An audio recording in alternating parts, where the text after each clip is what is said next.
You probably think Stonehenge was a Druid temple. It wasn't. The main stone placements actually predate Druids by roughly a millennium. In fact, Druids came along more than 1,000 years after the stones were raised. And that's just the first of 7 big misconceptions we're going to clear up today. What you're about to hear are 7 surprising research-backed facts, including discoveries from 2024 and 2025 that change what we thought we knew about its purpose, the people who built it, the stones themselves, and even the way it sounds. One hint, at least one of those stones may have come from northern Scotland. Stonehenge isn't actually a henge. That brings us to the first surprising point. Stonehenge isn't actually a henge. The term might sound obvious, after all the word is in the name, but archaeologists use henge in a very specific way. To count as one, a site must have an earthwork consisting of a circular or oval bank of soil with a ditch dug on the inside of that bank. At Stonehenge, the ditch sits on the outside instead, which throws it outside the rules. By the technical definition, the monument that gave us the word in the first place doesn't belong to that category at all. The difference might sound nitpicky, but it matters. When archaeologists classify monuments this way, the placement of banks and ditches isn't arbitrary. It reflects choices made by the builders thousands of years ago. Across Britain, dozens of henges fit the inside ditch pattern, and researchers believe this orientation controlled movement into the space, shaped how ceremonies unfolded, or marked symbolic boundaries. Stonehenge's reversed layout sets it apart, which suggests its designers weren't simply copying a fad. They were making something deliberately different. The name stuck partly because it sounded catchy and partly because of a quirk in language history. Antiquarians were already calling the site Stonehenge centuries ago, and in the early 20th century, archaeologists carved off the henge ending and began using it as a label for a whole class of monuments. That's what linguists call backformation. We assumed there was a root word hiding inside, so one was created after the fact. The same thing happened with edit, coming after editor. In Stonehenge's case, the shortened version went from a misread ending to the official category term by the 1930s. Technically, that leaves us with a paradox. Archaeology textbooks list dozens of henge sites scattered across Britain and Ireland, but the most famous henge of all doesn't qualify. Instead of ditch inside bank, it's bank inside ditch. Scholars sometimes call it a proto-henge to signal its odd position in the family, and while some people like to joke about names such as anti-henge or backward henge, the truth is more serious. Stonehenge's unusual layout likely meant something to the builders, even if we don't know exactly what. That makes the monument both the parent and the misfit of its category. It gave us the word, but it doesn't obey the definition that word now describes. From the perspective of public imagination, however, Stonehenge became so widely recognized that any effort to rename it would be pointless. Tourists hear henge and think of massive stone rings, while archaeologists think of soil banks and inner ditches, sometimes without stones at all. In practice, Stonehenge is both, a stone circle layered onto an earthwork, but one that breaks the rules of the class it inspired. The lesson hidden in all this is that language shapes how we picture the past, even when the terminology starts as a mistake. Calling Stonehenge a henge creates an association with other prehistoric sites, but at the same time it blurs what makes this monument distinct. Understanding the mislabel helps us notice that the builders were doing something unusual on purpose. They weren't aligning exactly with the conventions of their time, which will become important once we start considering how the monument story unfolded. Because if the classification is already unconventional, we shouldn't expect the construction sequence to be neat and straightforward either. The construction timeline just got messier. If you've ever flipped open a history book, you've probably seen that neat chart showing Stonehenge being constructed between about 30,000 and 1500 BCE in a tidy sequence of phases. First comes the earthwork enclosure, then the post, then the stones, like a step-by-step manual. That clean picture has been popular for decades, but the more evidence we uncover, the less it looks like reality. Instead of a straight line, the construction story turns out to be uneven, overlapping, and sometimes unpredictable. Recent research and updated dating methods paint Stonehenge as a patchwork of episodes rather than a single master plan. The well-known ditch and bank enclosure probably went up around 3000 BCE, but from there the timeline becomes complicated. Timber. Post holes discovered under parts of the monument suggest that wooden structures once occupied the same footprint long before Sarsens or bluestones were installed. Farther afield, excavations at nearby sites such as Blickmead show that people had already been gathering and marking the Salisbury Plain landscape thousands of years earlier, shaping it into a ritual environment well before the stones arrived. This context matters because it changes how we think about purpose and intent. For a long time, archaeologists assumed the monument was the end product of a carefully executed vision planned across the centuries. But the evidence from timber circles and earlier activity shows something less rigid. Each new generation inherited whatever was left behind and repurposed it according to its own needs. One group may have built a timber monument, another may have translated the design into stone, and still another later rearranged the same stones to meet entirely new goals. Rather than marching through phases, the work seems to have come in bursts. For decades, the site might sit unchanged, then suddenly a major effort would shift its design. When communities returned to add, remove, or reconfigure elements, they weren't just continuing a project, they were reimagining it. The fallow periods and irregular resurgences leave us with a patchy record that resists being divided into neat chapters. The bluestones did not all arrive at once, and the Sarsens weren't simply put into position and left untouched. Some were dragged in, arranged into rings or horseshoes, then dismantled or repositioned by later builders. Certain circles are now understood as rearrangements of earlier settings, which makes it far more difficult to say what the original plan really was. Instead of a carefully tiered project, Stonehenge reflects centuries' worth of revision and adaptation. That refusal to stay tidy also affects textbook diagrams. You may remember those illustrations showing a series of arrows pointing from Phase 1 to Phase 4, gradually culminating in the iconic stone circle. Better dating has forced those arrows to crisscross. The timber post holes overlap chronologically with earthenworks, which overlap again with stone additions and later changes. Instead of 4 clean phases, we now see layers of construction that clash or overwrite each other, more like a palimpsest than a progressive sketch. This shift doesn't just change the timeline, it also reframes how we understand alignments and symbolism. Take the famous Midsummer Sunrise sightline. Early builders may not have intended it at all. It might only have crystallized after multiple resets of the layout over centuries. In other words, the solar symbolism so central to Stonehenge today could have been a late addition, one that emerged only after people kept moving stones into patterns that eventually acquired meaning. That perspective reshapes how we view the communities who built it. A neat, orderly sequence suggests one unified culture executing a vision together across hundreds of years. But what we see instead looks more like a conversation between generations. Woodland-based communities might have conceptualized the site in a certain way before stones came into use. Later, groups who value permanence may have imposed sarsens and bluestones as if to carve their identity in rock. Centuries afterward, still other groups rearranged the stones to suit new ceremonies or beliefs. Stonehenge was never one people's achievement. It was everybody's project, inherited and redefined many times over. That means the monument almost certainly served multiple purposes over its long life. Early iterations likely had spiritual or civic roles tied to gatherings in wooden circles. The switch to stone suggested a desire for permanence, endurance, or visual alignment with the heavens. Burials then appear in and around the enclosure, giving it yet another dimension. By the time later communities encountered the site, its layered meanings were baked into the ground. A ceremonial space, a cemetery, and a cosmic marker all rolled together. Every generation added a chapter, and none erased the chapters before. This reevaluation has also pulled earlier activity on the plain firmly into the discussion. At Blickmead, not far from Stonehenge, archaeologists have uncovered evidence of human presence reaching back to around 8000 BCE. They found traces of hearths, food remains, and environmental data showing people gathered there long before monumental construction. That doesn't mean anyone was raising massive stones in the Mesolithic, but it does confirm that Salisbury Plain had long been a significant gathering landscape.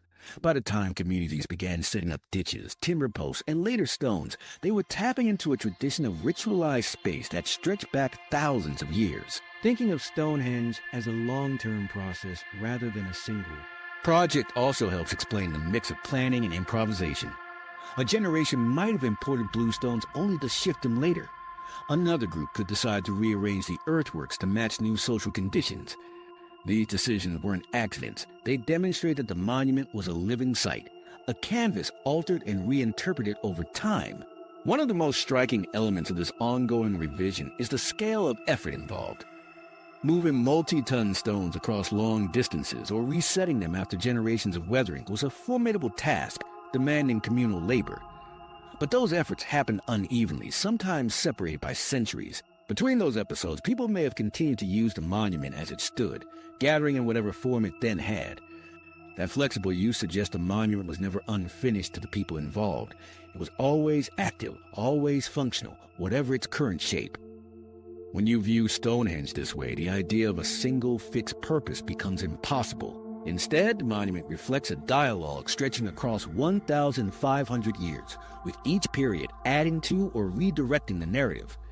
Perhaps what makes it so powerful is precisely that cumulative layering, that no one generation owned it completely, but every generation could leave its imprint. This makes Stonehenge feel less like a static ruin and more like a record of continuous cultural change. What appears today as a single stone circle was actually several different monuments layered together in the same spot over millennia. That complexity helps explain why scholars have debated its meaning for so long.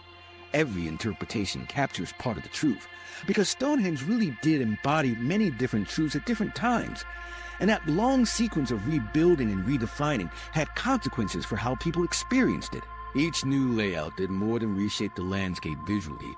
It also changed how the monument interacted with the people gathered there. Those shifts didn't just affect how Stonehenge looked from a distance, but how it felt to stand within it. The stones guided movement, framed sightlines, and even altered the sound of voices and instruments within the circle, which opens up an intriguing possibility. Stonehenge wasn't only a monument to see, but a space that could also transform what people heard. Stonehenge can actually sing. Stonehenge may look silent today, but research suggests it once had a voice of its own. This idea, often summed up as Stonehenge can sing, comes from surprisingly robust evidence. Instead of functioning only as a visual monument, many stones at the site also displayed distinct acoustic properties that would have transformed how gatherings sounded inside the circle. For decades, archaeologists assumed any noise at Stonehenge was incidental. Large stone surfaces reflect sound, so shouting or drumming would have produced echoes, but few imagine the monument itself contributing anything beyond that.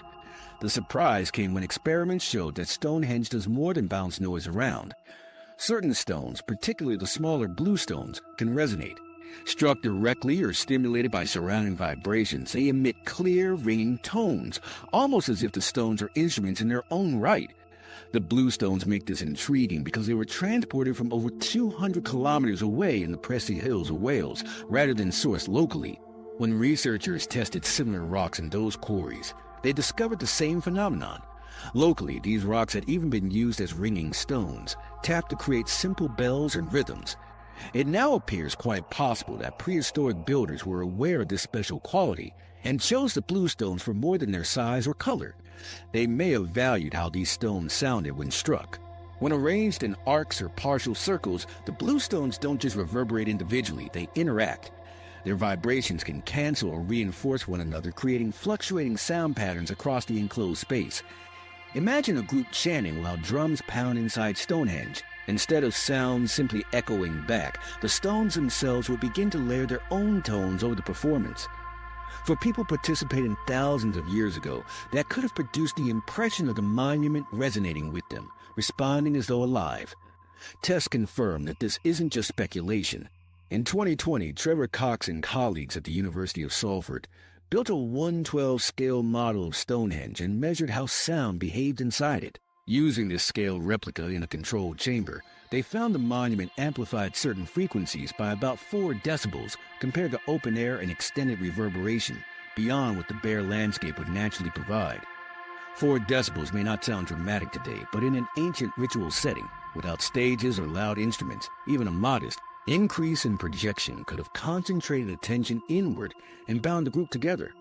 That matters because Stonehenge sits on a wide, open plain where sound normally disperses quickly. In such an environment, it's hard to control groups the size of hundreds. The stones created a rare acoustic pocket, a place where sounds not only held together longer, but also gained depth. Participants standing inside the circle would have experienced voices and instruments swelling into a collective resonance, while those outside may have heard much less. That disparity supports the view that ceremonies could have been staged for smaller inner gatherings where acoustics were most intense. This doesn't prove exclusivity was designing the Stonehenge, but it does make restricted inner circle performances plausible. At the same time, the Sarsen stones, the towering lighter sandstone trilithons, also contributed in their own way. Even without resonating like the blue stones, their size and spacing manipulated echoes and reflection. Together, the mixed stone types produce zones of enhanced sound, where shifting positions by just a few steps altered the intensity you heard. Like sitting in different seats of a concert hall, participants at Stonehenge likely experience acoustics that varied depending on location within the ring. Practical implications follow from this. If the monument reinforced certain pitches, group chanting or drumming could lock into those frequencies, making rituals feel coordinated without needing advanced instruments. Over time, communities may have discovered specific tones that worked well with the stones, effectively teaching themselves to play the monument. That would blur the line between percussion, voice, and architecture, turning Stonehenge into part of the performance rather than just a backdrop for it. To put this in context, rocks that ring when struck are not unheard of around the world. Many cultures have recognized and used such properties for centuries. What makes Stonehenge unusual is the scale. It gathered multiple ringing stones into a carefully arranged monument, mixing them with massive sarsens to build an environment that actively shaped how people experience sound. That deliberate transport of blue stones from Wales takes on new significance when viewed through this lens. It wasn't just about bringing raw material. It may have been about carrying the sound of a homeland into a new ceremonial center. One caveat is important. The acoustics we can test today are not identical to those of the past. In the 20th century, several stones at Stonehenge were re-erected and set into modern concrete bases. That restoration helped preserve the monument, but inevitably altered the way sound moved through it. This means present-day visitors, or even computer simulations based on the current standing arrangement, may not fully capture how rituals sounded thousands of years ago. Even so, scaled experiments like the Salford model allow researchers to approximate conditions before those changes. The recognition that Stonehenge resonated changes what the site represents. Rather than being viewed only as a static monument aligned with the sky, it begins to look like one of the earliest large performance spaces in the world. For participants, ceremonies would have combined chanting, drumming, firelight, and stone resonance into an overwhelming sensory experience. Striking a tone and hearing it return magnified through tons of ancient rock could easily be interpreted as a supernatural presence, either the voices of ancestors, the earth itself, or the gods. That doesn't mean Stonehenge was designed solely as an instrument, but its stone choices and arrangement suggest acoustics were at least a meaningful factor. The monument shaped sound in ways no open field could, and in a ritual culture where sound and song carried communal meaning, that affect would have been powerful, more powerful arguably than the monument's appearance alone. This auditory dimension may also explain why gatherings at Stonehenge felt transformative. Participants weren't just looking at stones, they were enveloped by a resonance that seemed greater than their own voices. Sound merged with architecture, so the boundary between human effort and natural response blurred. To ancient listeners, the stones answered back. In that sense, saying Stonehenge could sing is less a metaphor and more a reasonable description of what people heard. None of this reduces the importance of Stonehenge's precision with the heavens. On the contrary, the acoustic findings deepened the picture. If people gathered at certain times of year for ceremonies that resonated within the circle, they would have been equally attuned to the shifting positions of the sun and moon above them. Just as the stones amplified sound, their arrangement also highlighted recurring patterns in the sky. And that brings us to another revelation about Stonehenge. It was not only about what you could hear, but also about what you could see in relation to the movements of celestial bodies. The astronomical calendar theory just leveled up. Stonehenge isn't just about how it sounds when you stand inside it. The monument also appears to have been deeply tied to the movements of the sky, and our understanding of that role has changed dramatically in the past couple of years. Most people first hear about the famous midsummer solstice sunrise when it comes to Stonehenge. That's the one where, if you're standing in the right spot, the sun rises directly above the heel stone as the light pours across the central axis of the circle.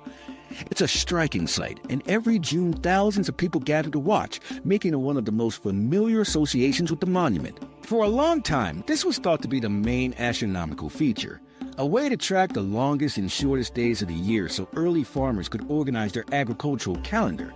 But beginning in 2024 and running into 2025, new computer modeling and real-time sky tracking began to challenge that picture. Teams from English Heritage, the Royal Astronomical Society, and several universities, including Bournemouth, Oxford, and Leicester, have been reconstructing what the sky would have looked like over Stonehenge thousands of years ago.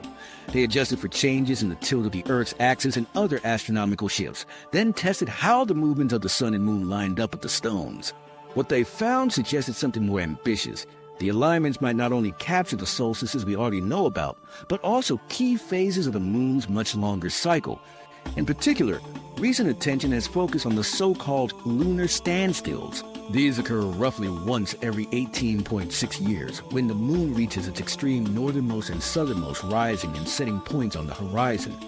During a major standstill, the moon looks like it strays much farther than usual across the sky, rising and setting in unusually wide arcs. Observers in 2024 and 2025 have been able to witness this rare event for themselves, and Stonehenge has become a kind of natural laboratory where archaeologists, astronomers, and even the public can watch how the stones interact with this unusual lunar behavior. This matters because solstices are relatively easy to notice, even without instruments. After repeated years of watching, you'll see when the light reaches its farthest point and reverses. But the nearly 2-decade cycle of the lunar standstill is another matter entirely. It requires multiple generations of observers to remember where the moon rises at its extremes, and then to recognize when that pattern repeats. Constructing a monument that captures that rare horizon position implies not only careful observation, but also a system for passing down knowledge beyond a single lifetime. Some of the oddities in the layout of Stonehenge begin to make more sense in this light. Several uprights aren't aligned directly with solar paths, which raise questions for earlier researchers. But when plotted against the standstill positions of the moon, those misalignments fall into place. From designated viewpoints within the stone circle, the moon at its extremes would appear framed between specific uprights. That suggests Stonehenge wasn't a single-purpose calendar for the sun, but had a dual function, encapsulating both solar and lunar markers in a single structure. There's also a tantalizing link to eclipses. Astronomers today know that eclipses often occur near lunar standstills, since that is when the geometry of the Earth, Sun, and Moon line up in ways that allow them to cross paths. Some researchers have suggested that if the builders recognized lunar standstills, they might have also observed that unusual eclipses follow with greater frequency around the same times. To be clear, there's no evidence they can predict the exact day of an eclipse. This is not a prehistoric version of a modern prediction engine. But it's possible they were able to recognize when the conditions were right for these startling events. This capacity would have given enormous significance to the communities capable of reading the stones in this way. Still, scholars caution against stretching the evidence too far. The idea of Stonehenge as a neat 365.25-day calendar with 12 months and 4 seasons, as proposed by some studies, is not widely accepted. In fact, experts like Magley and Belmonte have published critiques pointing out flaws in those specific claims. What most researchers today will agree on is narrower, but still impressive. There is solid support for the solstitial alignments, growing evidence that lunar standstills may also be encoded, and the possibility that those dual markers carry knowledge of eclipse conditions. Within academic circles, the exact degree of intentionality remains debated, but consensus supports the view that astronomy mattered. The 2025 findings highlight another archaeological insight. Building with such precision meant that labor and design choices were not random. Moving multi-ton Sarsen stones into place required enormous coordination. If those stones really were oriented to capture rare events like lunar standstills, then builders were not simply stacking rocks, they were deliberately inscribing cycles into the landscape. The implication is that prehistoric communities were capable of far more long-term planning and recording than the stereotype of illiterate, unscientific societies might suggest. The simulations also show how people inside the circle would have perceived these alignments. When researchers placed a virtual viewer inside the reconstructed model, they found that the sightlines are exact only from very particular positions. This means the design may have choreographed where participants stood, funneling them toward specific viewing stations during ceremonies. The monument may have been guiding behavior, dictating where leaders spoke or where gatherings faced, with the stones themselves functioning as the frame for cosmic events. Thinking about Stonehenge this way transforms it from a static ruin into an active tool of instruction. Every standstill, every solstice, every repeated sky event would create opportunities for communities to renew their shared knowledge. A younger generation would know where to stand and what to watch, inheriting information not through written records, but through lived experience inside the monument. By bringing people back repeatedly to witness cycles, the structure itself became the archive. The implications extend far beyond southern England. Other monument-building cultures around the world, from Chaco Canyon in North America to early sites in Mesopotamia, kept records of lunar extremes in architectural form. The fact that Stonehenge may share this feature places Britain on a much broader web of prehistoric sky-watching traditions. It suggests that different societies independently saw value in carving long astronomical cycles into their most enduring structures, cycles that reached far beyond one lifespan and thus required stones instead of stories to preserve. That level of preservation would have been crucial in a farming society, knowing exactly when to plant or when to expect harsher seasons to shape survival. If leadership groups controlled the monument, then they controlled access to knowledge about time itself. Holding ceremonies that demonstrated such mastery of the sky could reinforce authority and social cohesion. In that case, Stonehenge wasn't just an observatory. It doubled as a stage for showing that leaders held insight the wider community could trust. And yet it's important not to turn every interpretation into certainty. Some of the alignments may be intentional, some may be coincidental, and ongoing projects are still testing which is which. The fact that Stonehenge has become a site of active observation again, in precisely the years of an ongoing major lunar standstill, illustrates how much we still stand to learn. Researchers in 2024 and 2025 set up instruments and invited the public to witness how the moon interacts with the stones, using the skies today to test hypotheses about skies seen thousands of years ago. The cautious conclusion is this: Stonehenge remains one of the earliest large-scale monuments to link human society with the rhythms of the heavens, and its complexity keeps impressing us. But the details, whether it was a full calendar, whether it preserved knowledge of eclipses, or whether standstills were built in intentionally, are still unfolding in current debate. We can't say for certain yet, but what we can say is that right now, as the lunar cycle reaches its peak, researchers are literally watching the stones night after night to find out. It is an experiment happening in real time in the actual monument for the first time in centuries. So Stonehenge didn't just hold sounds in its stones or align with the sun once a year. It may have been a framework for tracking the rarest patterns in the sky, ensuring communities remembered them long after any single observer was gone. Which raises another question. If such careful thought went into the alignments, who exactly were the people with the vision, the coordination, and the will to raise this monument in the first place? Who actually built it? The DNA says something different. For much of the last century, the people behind Stonehenge were pictured as a single, unified culture.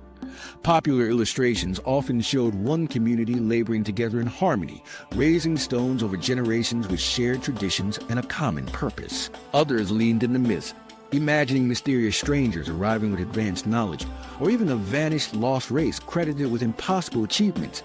But recent genetic evidence from burials around the site dismantles that neat picture. Studies published in 2025 confirmed that the monument's builders were not one people at all. Instead, they were a mix of groups with different ancestral backgrounds, blending local hunter-gatherer lineages with farming populations from continental Europe, and even later arrivals tied to the Beaker phenomenon.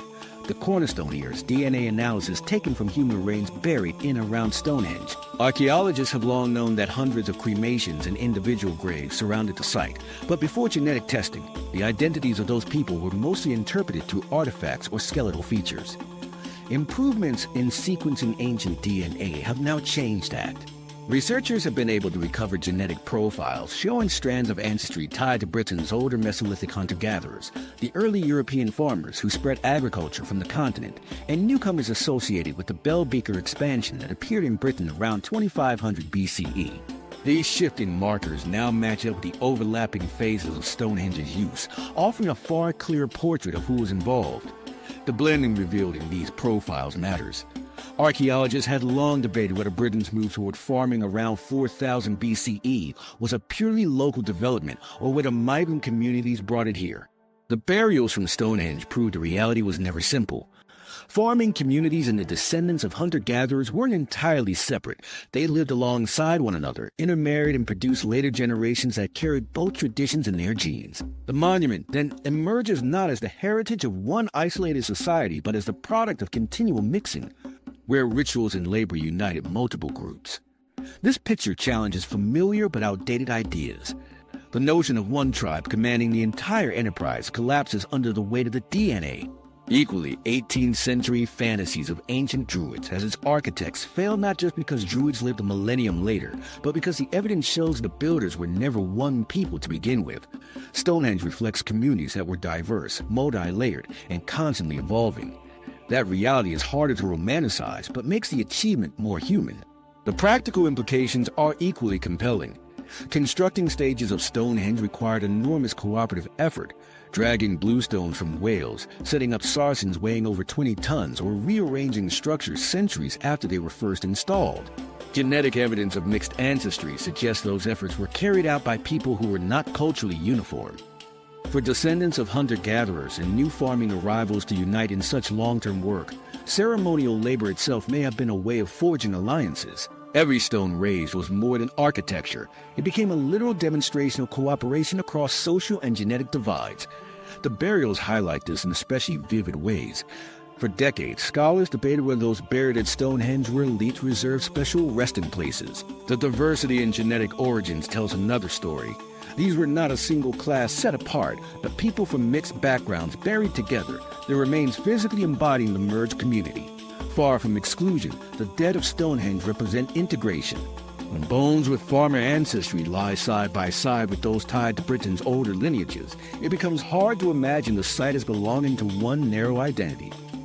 The scope of connections also emerges in striking detail.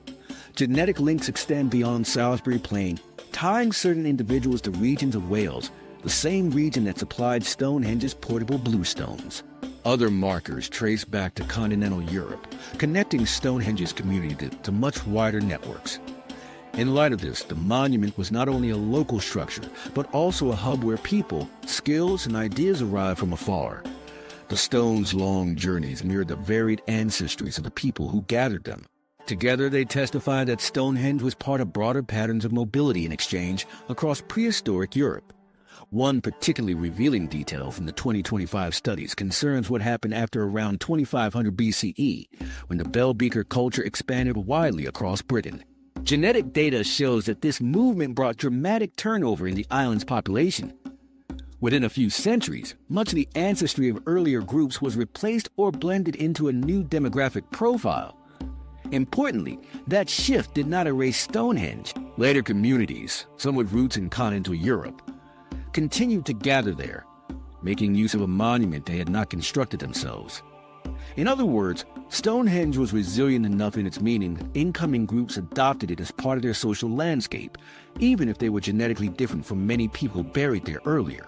This continuity underscores how monuments outlast those who initially built them. Beaker groups may not have hauled the first bluestones, but they still position themselves within Stonehenge's orbit, reinterpreting the structure within their own traditions. That shows us the monument's role as more than just a relic of its builders. It worked as cultural ground for subsequent peoples, lending authority and memory to new names and lineages. Sites like this accumulate meaning precisely because they are reused, not abandoned. Thinking about Stonehenge in this way diminishes the simplistic image of conquest or replacement. Older histories frame Britain's past as one people displacing another. The DNA evidence paints a subtler picture, blending intermarriage and recontextualization. Even in the face of large demographic shifts like the Beaker arrival, Stonehenge remained an axis where identities cross. What rose on Salisbury Plain was not a monument of conquest, but of accommodation and even transformation. This also helps explain why the scale of Stonehenge makes sense only as a collaborative endeavor. No single group could easily marshal the resources needed to raise such stones. Farming populations provided food surpluses to sustain workers. Forager descendants carried practical knowledge of the terrain and raw materials. Later arrivals contributed newer traditions and helped repurpose the site. Each element of Stonehenge's continued use corresponds to different cultural inputs. The monument is, in a very literal sense, a physical record of cooperation. and with that cooperation came social consequence. Stonehenge likely served more than cosmic purposes. It would have functioned as a gathering place where different groups reaffirm bonds, witness rituals in common, and exchange partners and traditions. The genetic evidence leaves no doubt that these gatherings changed lives, leaving blended descendants in their wake. Genes from Western hunter-gatherers, farmers from the continent, and Beaker newcomers all appear intertwined in the people associated with this single space. Each stone locked those meetings into the landscape just as DNA locked them into families. The beauty of that story is that the ancestors of Stonehenge were not one line passing wisdom forward. They were many, merging. Communities with different roots came here, mixed their voices and their labor, and over centuries did the same with their bloodlines. That convergence transformed prehistory from a faceless blur into a real, complicated society where difference became collective. And so we need to put aside myths of lone tribes or brilliant migrants arriving out of nowhere with lost technologies. The monument was not a miracle of outsiders, nor the product of one chosen people. It was achieved through repetition, cooperation, and enduring alliances. Farmers, foragers, and incomers all found themselves woven into its story. When we acknowledge that, Stonehenge becomes less a mystery of who was capable and more a celebration of what diverse groups can accomplish together. In short, genetics has done more than clarify ancestry. It has shown how society itself was built. Stonehenge is not just about astronomy or engineering. It also encodes evidence of integration recorded both in stone and in human remains. By proving how groups merged across divides, DNA analysis finally allows us to see the monument for what it truly represents. So rather than imagining Stonehenge as the emblem of one isolated people, it now stands revealed as a multi-ethnic, multi-generational enterprise, an achievement of communities uniting not only in vision, but in blood. And as incredible as that is, the question that follows is equally daunting. If people of such different backgrounds could come together to build it, what did it actually take to move the enormous blocks into place? The stones didn't just travel far, they traveled weird. When we shift focus from who built Stonehenge to how its stones arrived, the story gets stranger. It isn't only that the blocks came from far away. What stands out is the unusual ways they seem to have traveled across Britain's prehistoric landscape. New research shows that the stones didn't just cover immense distances. Their routes and methods of movement defy the simple dragging across fields image found in old textbooks. The bluestones, the smaller of the two main stone groups at Stonehenge, have long been traced to the Prisley Hills in West Wales, more than 200 kilometers from Salisbury Plain. For decades, debate raged around whether human effort really could have carried them that far, or whether some of them arrived as glacial erratics deposited closer to site during the Ice Age. By 2025, the balance of evidence has shifted decisively. Detailed geochemical fingerprinting has confirmed that many of the bluestones do indeed match outcrops at Prisley. Combined with the absence of clear glacial debris trails leading to Stonehenge, the consensus now strongly favors deliberate human transport rather than glacial delivery. That doesn't mean glaciers played no role in scattering stones into southern Britain, but it does suggest that the key monoliths at Stonehenge were purposefully quarried and carried. A striking new line of evidence reinforces this point. In 2025, researchers from UCL and the British Geological Survey examined a Neolithic cow tooth found at Stonehenge. By analyzing isotopes slice by slice along the tooth, they discovered signatures that clearly matched the Prisley Hills. The date of that animal's life coincides with the earliest construction phases of Stonehenge. This implies that not only stones but also livestock were brought eastward from Wales at the time of building. And if entire herds or cattle were moved along the same routes, it raises the possibility that these animals were involved in the hauling process, used to pull sledges or assist with transport in ways scholars had only tentatively imagined before. The altar stone complicates the narrative further. Unlike the bluestones, its chemical composition does not align with Welsh outcrops. Instead, new sampling suggests origins in northern Scotland. If correct, this would mean one of Stonehenge's most prominent central stones was dragged or rafted nearly 750 kilometers. Moving a block that distance sounds almost implausible, but the geochemical signals are difficult to dismiss. If prehistoric communities did accomplish this feat, it testifies to not only their endurance, but also the symbolic weight attached to a specific stone coming from such a distant place. How exactly these stones were moved remains debated, but new findings have shifted the models toward hybrid strategies. The traditional picture of hundreds of people hauling with ropes and wooden rollers over every hill is now viewed as oversimplified. Archaeologists today lean toward a likely combination river and possibly sea transport by raft, followed by overland hauling on sledges or rollers for the last stages. Recent surveys along potential river routes show activity consistent with staging points, where stones may have been floated downstream before being transferred to land-based sledges. Floating stones might seem impossible at first glance. After all, granite or sandstone does not float. But experiments with scaled models and reconstructed rafts have shown it's technically achievable. With wide, buoyant timbers lashed together in layers and reinforced for stability, even stones weighing several tons can be transported across calm or slow-moving waters. Once in the rivers, the current would have done much of the work. Steering such large rafts still required skill, but this was not beyond the reach of communities that already relied on waterways as major transport corridors for people and goods. Of course, rafts alone could not complete the task. For the final approach on the Salisbury Plain, dragging would have been necessary. Overland sections may have seen logs used as rollers under sledges, along with ropes pulled by teams of people or possibly by cattle. Combining water transport with shorter stages of dragging likely made long journeys more practical, more effective than either method alone. Rather than feats of improbable brute strength, these journeys begin to look like carefully planned logistical undertakings with crews, staging areas, and support from multiple communities along the way. That perspective challenges older ideas about Neolithic engineering. For many years, interpretations described the builders as relying purely on raw effort. Now the evidence suggests they were also creative problem solvers who knew how to adapt techniques to suit terrain. By mixing methods depending on the local environment, they turned what looked impossible into a sequence of manageable stages. It shows their capacity for organized planning, resource management, and technical innovation. These enormous distances also point to wide social connections. Carrying stones from Brasilia or even further north would require cooperation across territories, permissions to pass, and networks broad enough to maintain the flow of supplies. It was not simply a handful of villagers pulling a rock behind them. It was larger groups coordinating across regions of Britain to fulfill a shared project. That points to social systems capable of handling large-scale communication and labor across centuries. Symbolism may have been just as important as logistics. There were suitable Sarsen stones already on the Salisbury Plain, yet the builders still went out of their way to import bluestones from Wales and perhaps a sandstone altar block from Scotland.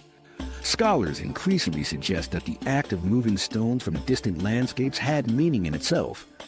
Transporting specific rocks may have tied different regions together, embedding a geographic identity into the monument. By bringing material from afar, Stonehenge could physically embody the connections between dispersed communities. The way the cup altar stone was placed in the monument reinforces this idea.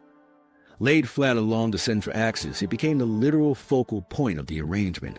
If it truly originated in Scotland, its prominent position would have embedded its distant source directly in the heart of the design, highlighting not only its physical presence but also the symbolic journey it represented. The practical spectacle of such transport cannot be overlooked either. Moving stones in teams along rivers, through valleys, and up slopes would have been more than technical work. It was likely a communal event in itself, accompanied by coordination rituals and gatherings. The journey of the blocks may have generated as much meaning as their eventual placement. Carrying a heavy, symbolic stone across half the island turned transport into performance, an event that reinforced identity at every stage. Even smaller finds fit this reinterpretation. The so-called Newell boulder, reanalyzed with new techniques, confirms the long-distance movement of rock not naturally found on Salisbury Plain. Stones like this, along with precise chemical matches for the bluestones, stand as hard evidence that builders chose and fetched specific sources deliberately rather than relying solely on local material. Such discoveries strengthen the case that Stonehenge's construction was not purely about end design, but also about journeys of connection carried out in prehistory.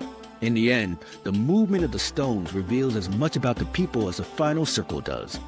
By rafting multi-ton blocks down rivers, hauling them with cattle teams across plains, choosing sources hundreds of kilometers apart, and embedding those origins in the arrangement, the builders turned transport itself into an act of engineering and symbolism. Stonehenge was never just about arranging nearby rocks. It was about reaching out, drawing material and meaning together, and uniting far-flung regions in a single structure. and that sense of connection is not confined to the stones alone. Once researchers began scanning the landscape around Salisbury Plain with modern instruments, they found that the monument itself wasn't standing in isolation at all. Stonehenge plugged into a wider network. When archaeologists began mapping the wider surroundings of Stonehenge with new tools, another story unfolded, one that shows it was never meant to stand alone. Stonehenge sat inside a network of monuments, earthworks, and ceremonial routes that tied together the broader landscape. Far from being a solitary circle of stones, it functioned as one node in a regional system of gathering places connected through processional avenues, nearby settlements, and other ritual spaces. The methods that revealed this wider web relied less on excavation and more on non-invasive scanning. LIDAR, or light detection and ranging, sent laser pulses from aircraft that returned precise images of the ground surface, peeling away vegetation and centuries of farming to reveal faint patterns. Paired with ground-penetrating radar and other geophysical perspection, archaeologists were able to identify buried ditches, ancient post holes, and structures invisible to the eye. What they found across Salisbury Plain was not an empty expanse punctuated by one famous circle, but a crowded ceremonial landscape that had been planned and reshaped over generations. One of the clearest connections made visible by this scanning is the Avenue, a formal roadway leading directly from Stonehenge eastward toward the River Avon. Rather than a worn track, it was a built feature lined with banks and ditches, measuring more than 2 kilometers in length. Its orientation aligns with the midsummer sunrise at the monument, suggesting the approach itself was carefully integrated into ritual experience. Walking the avenue from the river toward the stones would not have been casual travel. It was a deliberate processional route that guided participants step by step until they arrived face to face with the rising sun framed by stone. Movement through this space was as ceremonial as what happened inside the circle. That route gains further importance because of what stood at its other end. Near the River Avon, radar surveys revealed the footprint of a second circle nicknamed Blue Stonehenge. Though its stones are gone, evidence of sockets shows it once held uprights quarried from the same Welsh sources as Stonehenge's bluestones. Together, Blue Stonehenge, the Avenue, and Stonehenge create a sequence pathway, river to outer circle, avenue to central monument. This sequence could have symbolized stages of life, transition, or death. In effect, turning the landscape into a narrative where participants walk through distinct chapters of ritual. Beyond that avenue system lay even larger features. Just 3 kilometers to the northeast sits Durrington Walls, one of the largest henge enclosures ever found in Britain. Recent excavations there uncovered evidence of wooden circles and enormous earthworks, along with domestic remains suggesting that large gatherings were hosted nearby. Traces of feasting, animal remains, and temporary housing all point to seasonal events when groups from across the region converged at Durrington Walls before processing towards Stonehenge itself. Far from accidental neighbors, the relationship between these sites indicates a coordinated layout, with feasting and settlement spaces tied directly into the ceremonial core. The barrow fields surrounding Stonehenge add another layer to this pattern. These earth mounds, covering burials in clustered groups, ring the plain in high density. From the ground, many appear as low humps, easy to overlook against farmland. But from the air and in LiDAR models, their patterns emerge in striking clarity. Looking outward from Stonehenge, you can see lines of barrow groups positioned along the avenue and other approach routes. This suggests that participants traveling toward the circle passed reminders of the dead, reinforcing the fusion of ancestral memory with ritual processions. These interwoven elements transform Stonehenge from a single structure into the climax of a journey through history, community, and cosmology. The combination of river, avenue, barrows, Durrington Walls, and secondary circles points to a design choreography. You begin at water, you move past symbolic markers of the ancestors, you join into structured routes, and finally you reach the central stones where cosmic alignments anchor the experience. Taken as a whole, this system orchestrated not just what people observed, but how they moved, where they gathered, and how ceremonies unfolded. Stonehenge was the centerpiece, but the performance began long before anyone entered the circle. Scanning across wider southern Britain has revealed that Salisbury Plain was not an isolated pocket, but a hub within a larger regional network. Henge-like monuments, timber circles, and other ritual sites appear across Wessex, Wiltshire, and stretching into Wales. Many of these show orientations that echo solar or lunar alignments, or lying roughly in relation to Stonehenge itself. Scholars caution, however, that these are not national grids of monuments extending across the whole island. The better model describes a connected regional zone where communities communicated, shared symbolic practices, and occasionally converged into larger gatherings. Within this context, Stonehenge stood as an emblematic node, central but not singular. The importance of that regional network lies partly in how it complicates older images of Neolithic Britain as fragmented. Rather than isolated villages, the evidence points toward communities linked through shared landscapes and events. Seasonal gatherings, food exchanges, and marriages may have all been coordinated during festivals at these hubs. Stonehenge's role as a ceremonial anchor only makes sense once you realize it was plugged into this broader framework. The distances over which blue stones and cattle were transported also suggest that participants were accustomed to long journeys to join in collective rites. Reframing Stonehenge this way changes the scale of the story. The familiar stones are still impressive, but they represent only the visible pinnacle of a much larger stage extending across rivers, banks, and pathways. To an ancient participant, the experience would have unfolded over kilometers, not meters. Any circle after such a processional journey would have carried weight not only from the stones themselves, but from everything you had seen and walked past along the way. The monument's significance depended on its connections. Even the idea of monumentality shifts. Instead of each site standing alone, these structures gain force through their relationships. Blue Stonehenge mattered because it fed into the avenue. Durrington walls matter because its celebrations led into Stonehenge rituals. Barrows matter because they lined the routes. Seen together, the landscape becomes a tapestry of intentional design.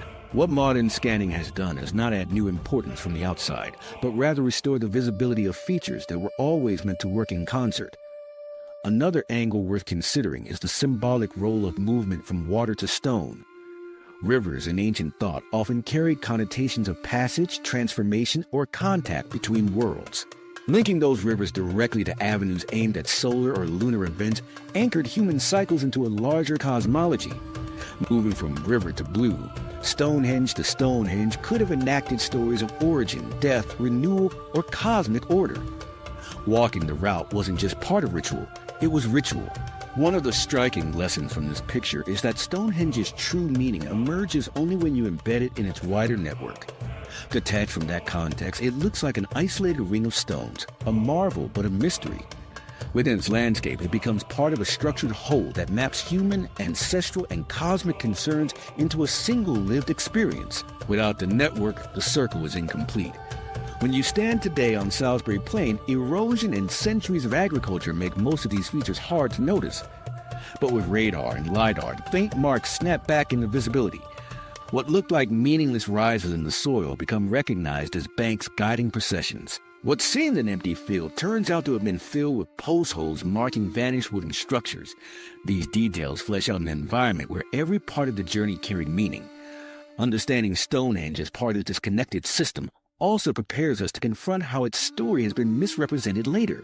Much of its true context and the people responsible for it had long vanished before later generations projected their own identities onto the site. For visitors today, watching the solstice from the avenue or imagining processions from the river Avon captures something of how it worked. But the ways we picture the rituals and who we place inside the stones are often very different from the original reality. Because while Stonehenge was tied to communal processions and ancient builders, later imaginations fix on entirely the wrong people. And that takes us to one of the most persistent and misleading myths about the monument. It wasn't built for Druids. If you imagine Stonehenge filled with robed Druids lifting their arms to the sky, you're in good company. That image has become nearly inseparable from the monument in popular culture. The problem is, archaeology tells a very different story. The main stone phases of Stonehenge were largely complete by about 1500 BCE, yet Druids do not appear in historical records until the Iron Age, over 1,000 years later. Our earliest references to Druids come from Roman authors writing in the 1st century BCE, which makes them centuries too late to have played any role in constructing the circle. So why did Druids become so closely associated with Stonehenge in the first place?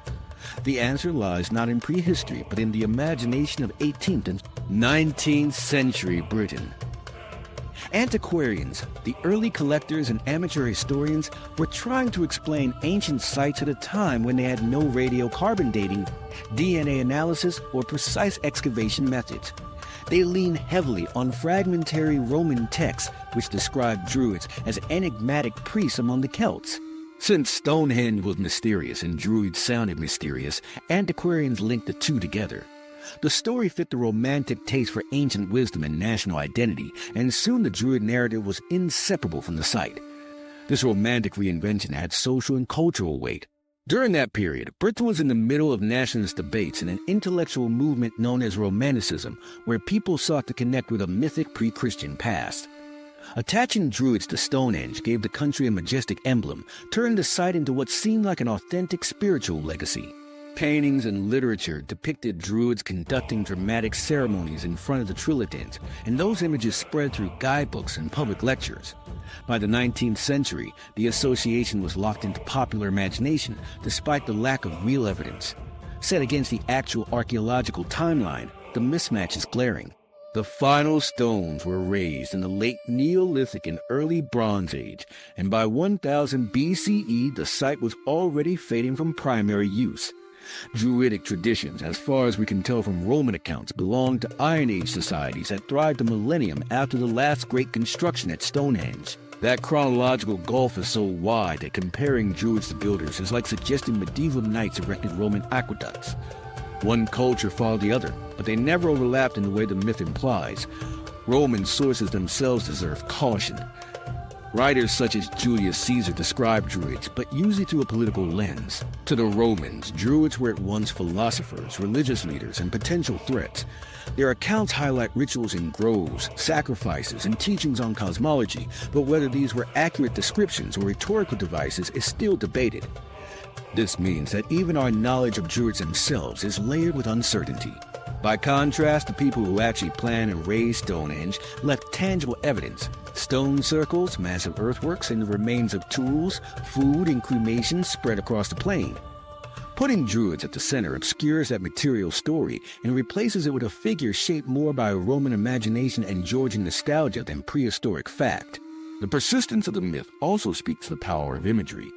The figure of a white-robed priest framed against ancient stones is vivid, easy to remember, and endlessly reproducible in paintings, postcards, and television. Actual archaeological details, like the fact that bluestones were hauled from Wales or that the construction stretched over 1,500 years, do not lend themselves to art in quite the same way. When faced with the complexity of prehistory, the public latched onto simple, dramatic characters. Druids became the actors in a drama that in reality had unfolded long before they existed. Modern archaeology highlights the real communities who deserve the credit. Excavations and radiocarbon dating confirm that the site's most intense activity occurred between roughly 3000 and 1500 BCE. Combined with the recent 2025 DNA studies, we now know that the builders came from mixed backgrounds: farmers descended from continental migrants, local hunter-gatherer lineages, and later groups connected by wide exchange networks. They were Neolithic societies experimenting with farming and complex ritual landscapes, not Iron Age priesthoods with oak groves. By crediting the work to Druids, we erased that diversity and flattened centuries of cultural development into a single, inaccurate stereotype. The endurance of the Druid image can also be seen today. Every summer solstice, thousands of visitors gather at Stonehenge, including groups who identify with modern Druidic revival traditions. Dressed in robes, they conduct ceremonies and stage rituals inside and around the circle. These practices are genuine expressions of modern spirituality, but they are not direct survivals from the Neolithic past. Rather, they belong to a cultural lineage that began in the Romantic era and evolved through revived pagan and nature-based movements. In that sense, they form part of Stonehenge's contemporary story, reflecting how the monument continues to inspire even while being separated by thousands of years from its original builders. Acknowledging this distinction allows us to place traditions in the right categories. Prehistoric Stonehenge was built by societies who lived without metal tools or written language, coordinated across vast networks to move stones, and aligned their monuments with solar and lunar cycles. 18th, 19th century revivalists, on the other hand, projected Druids back into prehistory as a way of grounding modern identity. And in the 20th and 21st centuries, new Druidic groups have created ceremonies that belong to the living cultural use of the monument. All of these are valuable stories, but only one belongs to the Neolithic. Correcting the Druid myth also makes the true achievement of Stonehenge feel larger, not smaller. To imagine mysterious priests solving the puzzle is easy. To realize that farmers and foragers without the wheel in common daily use, without iron or written calendars, could accomplish such engineering expands the scope of what we think ancient people could do. Accurately placing the timeline brings out the ingenuity of societies who operated millennia before the Druids we know from Roman accounts.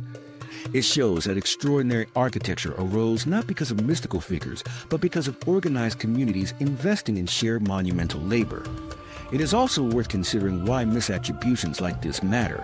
Attributing Stonehenge to Druids simplifies the story into an appealing legend, but in doing so it deprives the real builders of recognition. Neolithic societies are too often written out of the picture, replaced by myths that impose familiar characters on unfamiliar achievements. Archaeology helps restore their effort and reveals the work of ordinary people who were extraordinary in their coordination, planning, and vision. And while the romantic tale still holds sway in tourism imagery, scientific discoveries keep piling up. From geochemical sourcing of stones to genetic data from ancient burials, every tool we now have makes the timeline more precise. None of those advances place Druids anywhere near the construction phases of Stonehenge. Instead, what emerges is the portrait of prehistoric societies whose names are unknown, yet whose capability we can still trace. Today, when English Heritage opens the site for solstice celebrations, the presence of modern Druids reflects another chapter in Stonehenge's ongoing life. These ceremonies are meaningful for those who practice them, but they belong to the monument's recent cultural legacy. They are not evidence of authorship. What happened between 3000 and 500 BCE belongs to an entirely different world, one where builders raised stones not as Druids, but as Neolithic communities shaping landscapes to make sense of time, ancestors, in the sky above. Seen this way, Stonehenge becomes more complex. It holds layers of association, some rooted in evidence, others in invention. Knowing which is which helps us see the monument clearly. It was not a temple of Druids, nor was it the backdrop for Iron Age rituals described by Caesar. Its builders were long gone by then. Instead, when we credit the real communities of the Neolithic, we recover a story richer than the legends that replaced them. That corrected story also sets the stage for the deeper question everyone continues to wrestle with. If Stonehenge wasn't about Druids, then what was it actually for? The ultimate purpose still surprises. When people wonder what Stonehenge was actually used for, the temptation is to look for a single answer. Was it a temple to the sun? A burial ground? Maybe a giant observatory? The truth is messier and more interesting. Evidence from multiple disciplines now shows that Stonehenge didn't have just one role. Across its long use life, it functioned as a cemetery, a place of astronomical observation, and a site for large communal gatherings. Its endurance comes from the way all of these purposes overlapped. The funerary evidence is the clearest starting point. The earliest layers of activity include cremated human remains placed in small circular pits called Aubrey holes, which surround the central monument. Excavations have identified dozens of individuals buried this way, confirming that Stonehenge began as one of the largest formal burial grounds of its time. Far from being an ordinary cemetery, this concentrated many cremations into one landscape, elevating it into a communal act. Even when later stone phases appeared, these burials remained central. The standing stones rose directly over an area already marked by the dead, anchoring the monument in the memory of ancestors. Burial was not a side story. It was woven into the foundation. At the same time, the solstitial axis baked into the site cannot be ignored. Archaeologists have shown that the monument lines up with the midsummer sunrise and midwinter sunset, making it possible to observe these turning points of the year. Ongoing 2024 to 2025 studies also suggest certain stones align with rare lunar standstills when the moon reaches its farthest points on the horizon. These alignments require careful planning and generations of observation. That means Stonehenge was not simply a cemetery, but also a tool for synchronizing communities with seasonal and cosmic cycles. By making the sun and moon rise or set between stones, builders created a monumental reminder that human life was tied to the heavens. But funerals and star watching don't explain the scale of activity around the site. What pulls the picture together is the evidence for large seasonal gatherings. Excavations at Durrington Walls, only a few kilometers from Stonehenge, uncovered thousands of pig and cattle bones dating to the same period as the standing stones. These remains show cut marks and signs of roasting, consistent with mass feasting. Isotope studies on the animal teeth reveal many were herded from Wales and other distant regions, showing that people brought livestock across long journeys specifically for these occasions. Combined with remains of temporary houses and hearths, researchers conclude that these were seasonal festivals where dispersed groups converged near Stonehenge in great numbers. These three lines of evidence map onto each other more closely than coincidence alone would explain. Burials marked the plain as sacred ground. Stone alignments captured major solar and lunar events offering fixed times to return. Feasting gathered communities at those moments, tying ritual, sky, and society together. Viewed together, Stonehenge looks less like a specialized tool with one job and more like a multi-layered arena where the living, the dead, and the cosmos all met. Thinking of Stonehenge in this way also explains its constant revision. If its sole purpose had been burial, the Aubrey holes would have been enough. If it were only a solar observatory, the original axis would not have needed major alterations. Instead, the site was reshaped for centuries because each new group engaged with it as more than just a tool. It was their shared meeting space. Like a town square that hosts markets, funerals, and festivals across generations, Stonehenge adapted to changing needs while retaining its symbolic authority. This flexibility matters when we consider the DNA results that show multiple cultural groups involved in its use. People with different ancestries and traditions still came together on Salisbury Plain, year after year. What held them in place was not a single function standing apart from daily needs, but a combination of funerary ritual, seasonal astronomy, and communal feasting that reinforced bonds. For diverse communities, gathering here made sense precisely because the monument connected all levels of existence: personal mortality, generational continuity, and cosmic order. Archaeologists often frame Stonehenge today as a landscape of connection rather than isolation. The funerary burials provided a bridge to ancestors. The solstitial sightlines tied everyday life to celestial markers. The food remains at Durrington Walls pointed to cooperation across distances, creating gatherings much larger than any one village could achieve. This variety ensured Stonehenge remained relevant long after any single purpose could have faded. If one function weakened in significance, another remained to renew its meaning. Seen this way, Stonehenge is best compared to a multifunctional gathering space. The evidence of burials proves it anchored the memory of the dead. The alignments demonstrate it was built to observe and mark time in relation to the sun and moon. The animal remains from seasonal feasts show it was also a place of living community where alliances, marriages, and rituals define collective life. Its genius was not being a perfect calendar, nor a monumental graveyard, nor a festival ground alone. Its endurance lay in doing all of these things together. The current synthesis among archaeologists is that Stonehenge stands at the intersection of those three functions: cemetery, cosmic marker, and seasonal meeting place. The power of the monument comes from that overlap, not from any one interpretation. What continues to surprise is not that the site has many theories, but that all those theories can be partly true at once. Stonehenge worked precisely because it could mean different things to different people at different times. When you step back and place these lines of evidence side by side, the cremated remains and Aubrey holes, the solar and lunar alignments tracked in stone, the animal remains and feasting debris at Durrington Walls, it becomes clear that Stonehenge was never a puzzle with just one solution. It was a living framework, continually renewed through ritual and gathering. The stones still carry echoes of those layered purposes, and this deeper view shapes how we see the monument today. It wasn't a symbol of one idea projected in stone. It was an evolving system that encoded the ancestors, the cosmos, and society all in one place.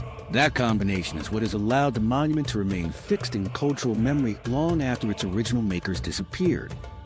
Understanding Stonehenge this way shifts focus from wondering which single answer is correct to recognizing why it mattered that.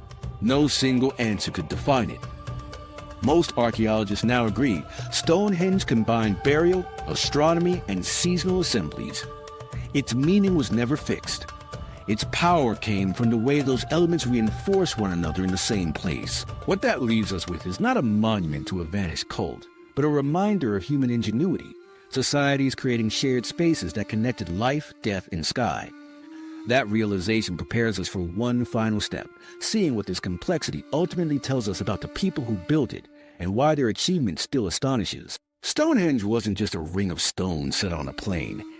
It was a monument that resonated with sound, traced the movements of the sun and moon, and anchored gatherings of people for generations.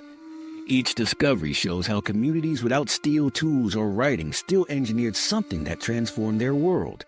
The true wonder is not only the monument itself, but the deliberate ingenuity it represents, transporting stones across Britain, aligning them with celestial cycles, and even shaping acoustics. Stonehenge proves prehistoric people were more connected, creative, and intentional than we often realize. Which myth about Stonehenge do you most want to debunk? Share in the comments.